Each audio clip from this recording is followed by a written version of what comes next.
Bonjour, dans le cadre de ce cours en HTML, nous allons continuer avec la notion de lien interne.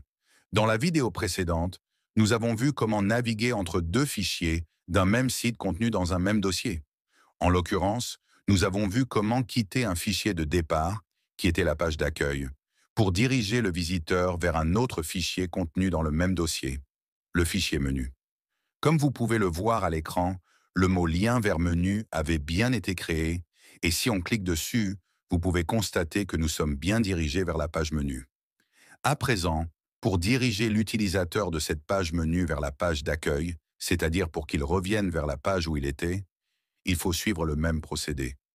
Dans Visual Studio, puisque l'utilisateur est à présent sur la page menu, nous allons donc nous positionner sur cette page. Nous allons insérer la balise des liens A.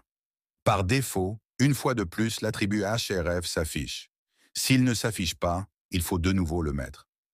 Comme dans la vidéo précédente, je vais mettre comme valeur du href le nom du fichier vers lequel je souhaite diriger l'utilisateur. Donc le fichier accueil, je vais écrire le mot lien entre les balises. Par exemple, je vais écrire vers accueil.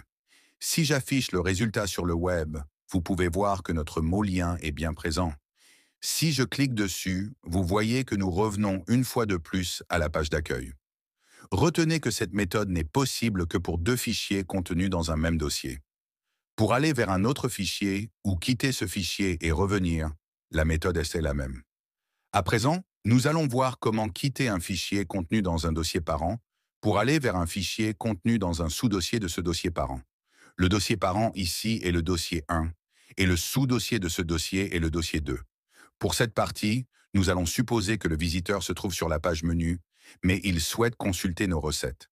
La page menu est dans le dossier 1 et la page recettes est dans le dossier 2. Nous sommes dans le cas où il faut créer un lien entre un fichier contenu dans un dossier parent et un fichier contenu dans un sous-dossier de ce dossier parent. Dans Visual Studio, nous nous plaçons donc sur la page menu. Nous allons insérer la balise des liens A. Nous allons ajouter l'attribut href s'il n'apparaît pas par défaut.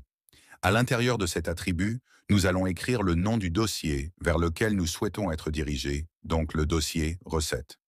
Nous allons ajouter une barre, ou un slash si vous préférez, et nous allons maintenant écrire le nom du fichier vers lequel nous souhaitons diriger l'utilisateur, donc le fichier recettes.